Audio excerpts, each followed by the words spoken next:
score he brought in the offensive line, and they did that kick the door down celebration together.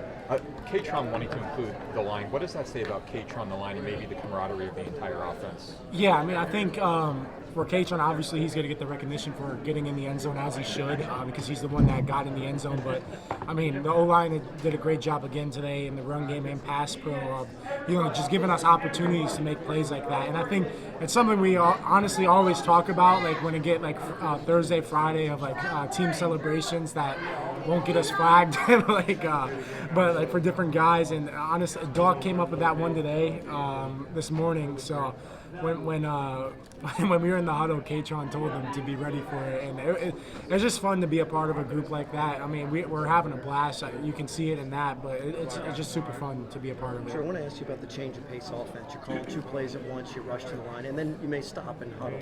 How does that work? How do you guys plan that out? Has Coach called that in, and how much are you working that?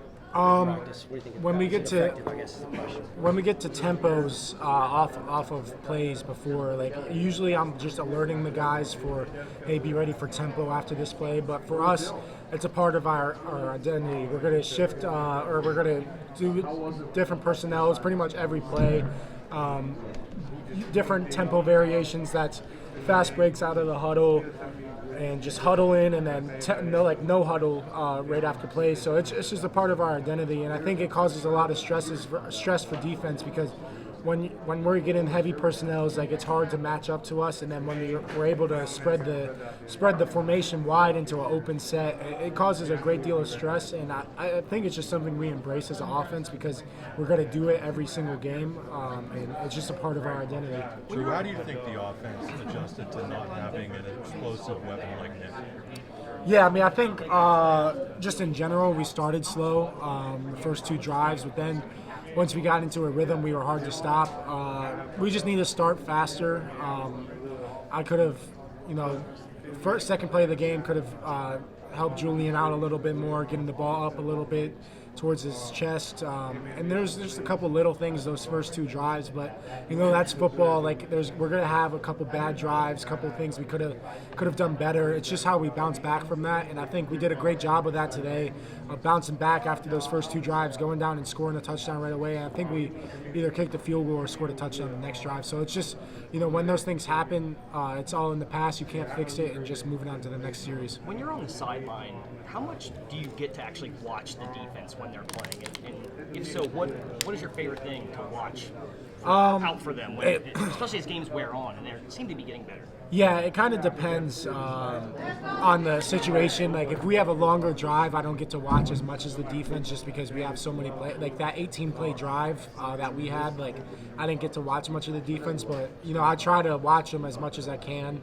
And they do a lot of good things. I think when we get up in games, like it just shows the pass rushing ability we had. Like I don't know the stats, but I saw Denai had a lot of pressures today, QB rushes and hits. And it's fun to see those guys go out and perform, because they do it against us every day. Like it's fun to see that when we're doing good on offense, it's helping the defense. I think we can say the same for both sides. Like iron sharpens iron. I think we do a great job on both sides of the ball of making each other better throughout the weeks of practice. And it's cool to see those guys go out and do the things that they're game planning against the other team's offense, and go out and execute it. So it's just fun watching them. They fly around and have fun, similar to us. Do you ever find yourself empathizing with sorry, go ahead. What you say? The way you and Wayne were able to connect, I mean, I think it's just him being in the right place at the right time, because his first 2 catches down the seam, he was really the second progression, and he did a great job of just getting behind the Tampa 2 guys and making tough contested catches. That second catch was a big time catch, just because that Tampa player, the Mike linebacker, knew it was coming and reacted to it pretty fast, and Liam did a great job of just controlling the ball and getting down. And then his last catch, I mean, we work on that type of play like throughout the summer and fall camp, and to be able to go out and execute it was great for us, and he did a great job on that. And first 100-yard career game or 100-yard game for him in his career, and it's super fun to see because again, like I know I said it a couple weeks ago, he's super consistent in his preparation and how he goes about his business. So he does all the right things, and it's good to see him get the reward for that. You know what he can do in the deep game, but we haven't really seen it. How important is it to get that on tape? That opposing defenses have to now maybe account for him. Yeah, I mean, I think it really goes for all of our receivers. We have a lot of, even if they're not labeled as deep threats, they can do a lot in the receiving game. Even like Amari, like he's labeled a deep threat, but he can do a lot underneath. Like he's not just a go ball runner or a post runner. Like he can run every route on the tree very, very good and like just get separation and everything. So I think we have a lot of playmakers in that room that can do a lot of different things, and it's about Coach K and the O staff putting them in the position to make those types of plays, and then me delivering the ball on time and on target for them to show off their abilities. After this 4-game homestand, I don't want to ask you about Saturday. I want to focus on today, but you're going to be going out on the road for the first time in 6 weeks. Knowing that, how would you describe the confidence level of the team, how comfortable you are with one another, given that you've been home for the last 4 or 5 weeks? Yeah, I mean, I think for us, we take pride in like just showing up every Saturday, no matter who it is, no matter where it's at. It's like tomorrow when we flush this game and move on to the next opponent. It's about our process throughout the week and what we do well from this game, building on that and fixing what we didn't do well this game and fixing that for us. But I mean, obviously it's a great advantage to play at home, but the schedule says we go on the road, we're go on the road. Like, I mean, we're not going to make a big deal about it at all. It's just, what's on the schedule for us, and it's just taking that mentality. Vango looked kind of amped when he made that block. I think your back may have been to it initially, but what was he like in the huddle after that? Because that was pretty fun to watch. I mean, honestly, like, I didn't know if the run popped or it was Venga. Like, I heard the crowd's reaction, and I turned around and I just saw Venga jumping on top of the guy.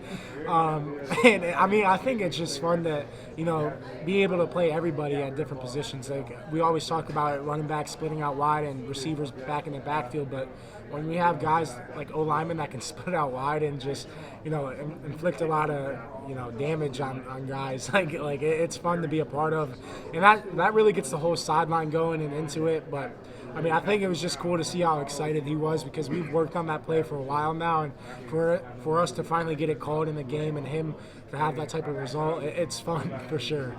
Hey Drew, how did the offense go forward today? Because I think some people would look at this as more of a struggle for you guys against this team than maybe they expected. How do you look at that? Did the offense move forward in something? Yeah, I mean, I think again we started slow. Obviously, we want to fix that going into next week. But for us, I mean, I think UCLA is a really good team. Like, they had a top 15 defense in the country last year. I know they had a couple changes, but it's still a lot of the same players there. So they're very talented at the back end and up front. So, I mean, for us, like, we knew it was going to be a challenging game going into it just because of the players they have on that side of the ball. But for us, I think when we got our rhythm going, we were hard to stop. It's just about getting into a rhythm quicker, me getting the ball out a little bit faster, more accurate on the first drive. Maybe we sustain that drive and go down the field and score, and it's a different type of ball game at that point. But for us, offensively, it's just about starting faster. And I think, again, once we got that ball rolling and we were moving, like, we were hard to stop. How do you do that? Start fast. Just execute the play calls, really. I mean, yeah, if I hit Julian on the out route to the second play of the game, it's first down. We don't go 3 and out. We're not in third and medium extra long. It's just about executing the plays that are called. Sorry if you were asked this already, but 2-minute offense with you guys. How confident are you as an offense in those situations and in terms of how well drilled you are? Yeah, I mean, I think it goes back to our base fundamentals and base plays.